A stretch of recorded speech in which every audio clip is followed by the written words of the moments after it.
ये हैं 50 questions class 6 की ज्योग्राफी के, जो काफ़ी रिपीटेडली एग्जाम में पूछे गए हैं। मैप क्या रिप्रेजेंट करता है? Map is a representation or drawing of the earth surface. Earth के सरफेस की जो हमने एक रिप्रेजेंटेशन बना दिया, ड्राइंग बना दी, उसको कहते हैं मैप। स्केल के अकॉर्डिंग, मतलब मीजर करके डाटा एक्यूरेट मिलेगा। मैप मोर इन्फॉर्मेशन प्रोवाइड करता है than the globe. Globe teachers की टेबल पर रखा रहता है वो अर्थ को रिप्रेजेंट करने वाला, तो वो ग्लोब है। फिजिकल मैप ज़्यादा फिजिकल मैप दिखाते हैं किसकी information about the mountain, plateau, plain, river, ocean. Physical map है वो क्या दिखा रहा है? कंट्री में या नेचुरल फीचर्स कहाँ पर हैं, माउंटेन कहाँ पर है, प्लेटू कहाँ पर है, प्लेन या रिवर्स कहाँ पर है। ये फिजिकल मैप दिखाता है। पॉलिटिकल मैप दिखाता है कंट्रीज़ कहाँ पर है, सिटीज़ या टाउन्स के लोकेशन। थीमेटिक मैप दिखाता है एक स्पेसिफिक इन्फॉर्मेशन फोकस करता है, जैसे कि रोड मैप पे फोकस करेगा। रोड मैप दिखाता है पूरी कंट्री के। रेनफॉल दिखाएगा कहाँ कितना हुआ है, डिस्ट्रीब्यूशन ऑफ फॉरेस्ट कहाँ पर है, इंडस्ट्रीज़ कहाँ पर है। ये जो स्पेसिफिक इन्फॉर्मेशन चाहिए वो दिखाता है थीमेटिक मैप। तो पूछ लिया जाता है कि थीमेटिक मैप या रेनफॉल के बारे में, रेनफॉल मैप कौन सा मैप दिखाता है, या डिस्ट्रीब्यूशन ऑफ फॉरेस्ट हम किस मैप से देखते हैं, तो थीमेटिक मैप से देखते हैं। मैप के कंपोनेंट हैं distance, direction and symbol. Small scale map large जो एरिया है या कॉन्टिनेंट या कंट्रीज है उन्हें दिखाने के लिए यूज होता है, और लार्ज स्केल मैप छोटे एरिया को दिखाने के लिए यूज होता है। स्केच एक ड्राइंग है जो mainly based on the memory, sketch करते हैं मेमोरी के बेस पे।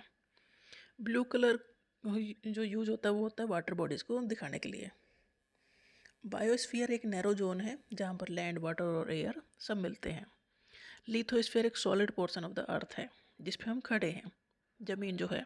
तो lithosphere comprise the rock of the earth, earth crust and thin layer और द सोयल, मतलब मिट्टी की लेयर है, उसके नीचे तो क्रस्ट ही है। तो ये लिथोस्फीयर है। हाईएस्ट माउंटेन पीक, मतलब जो हाईएस्ट लेवल है वो है माउंट एवरेस्ट पर जो पीक है।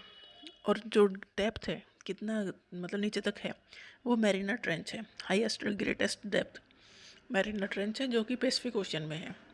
कॉन्टिनेंट है 7, Asia, Europe, Africa, North America, South America, Australia and Antarctica. इन सब में एशिया सबसे बड़ा है।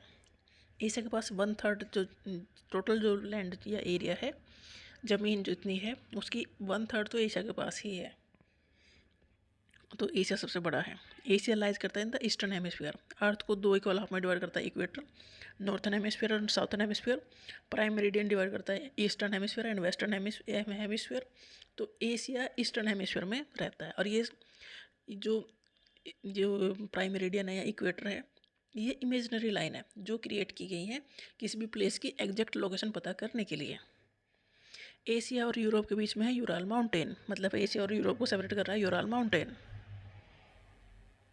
ट्रॉपिक ऑफ कैंसर जा रहा है थ्रू एशिया। इक्वेटर बीच में है जो इक्वल अर्थ को दो इक्वल हाफ में डिवाइड कर रहा है, उसके ऊपर है Tropic of Cancer northern hemisphere में। तो नॉर्थन हेमिस्फीयर में है Asia. Africa second largest continent है। इक्वेटर रन कर रहा है almost through the middle of the Africa, एकदम बीच से जा रहा है इक्वेटर।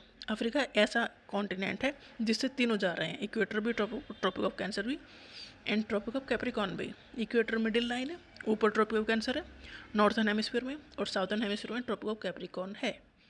तो ये क्वेश्चन अच्छा क्वेश्चन है कि किससे ये तीनों गुजर रहे हैं, तो अफ्रीका से ही गुजरते हैं और किसी कॉन्टिनेंट से ये तीनों नहीं जाते। तो Africa is the only continent through equator भी पास कर रहा है, ट्रॉपिक ऑफ कैंसर भी पास कर रहा है एंड ट्रॉपिक ऑफ कैप्रिकॉर्न भी पास कर रहा है। ट्रॉपिक ऑफ कैंसर तो इंडिया से भी पास कर रहा है। सहारा डेजर्ट कहाँ है? अफ्रीका में है, वर्ल्ड का लार्जेस्ट हॉट डेजर्ट है। नील नदी कहाँ बह रही है? अफ्रीका में बह रही है, लॉन्गेस्ट रिवर ऑफ दुनिया की। North America third largest continent है वर्ल्ड का। नॉर्थ अमेरिका और साउथ अमेरिका लिंक्ड है through isthmus of Panama.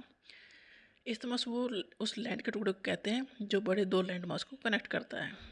South America की अमेजन जो रिवर वो साउथ अमेरिका में है, जो वर्ल्ड की लार्जेस्ट रिवर है। ऑस्ट्रेलिया स्मॉलेस्ट कॉन्टिनेंट है जो इंटरनली साउथर्न हेमिस्फीयर में है। मतलब देखो, इंडिया नॉर्थर्न हेमिस्फीयर में, ऑस्ट्रेलिया साउथर्न हेमिस्फीयर में। जब इंडिया में गर्मी होंगी मई जून जुलाई में, ऑस्ट्रेलिया में सर्दी होंगी। जब इंडिया में गर्मी होंगी, मतलब इंडिया में सर्दी हुई दिसंबर में, ऑस्ट्रेलिया में गर्मी होंगी दिसंबर में, क्योंकि नॉर्थर्न हेमिस्फीयर और साउथर्न हेमिस्फीयर में उल्टा चलता है मौसम का हिसाब।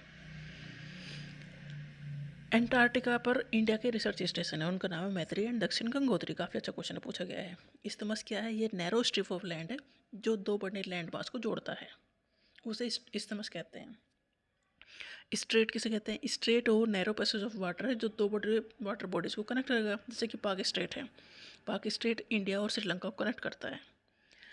ओशियन है Pacific ocean, Atlantic ocean, Indian ocean, southern ocean and Arctic ocean. ये डिक्रीजिंग ऑर्डर में साइज में, सबसे बड़ा पैसिफिक ओशियन, सबसे छोटा आर्कटिक ओशियन। इंडियन ओशियन ही एक ऐसा ओनली ओशियन है जिसका नाम किसी कंट्री के पर रखा गया है, जैसे कि इंडिया पे रखा गया है इंडियन ओशियन का नाम। पैसिफिक ओशियन सबसे बड़ा ओशियन है, लार्जेस्ट ओशियन है। हिल एक जो लैंड का सरफेस है जो थोड़ा सराउंडिंग एरिया से उठा हुआ होगा, एलिवेटेड होगा।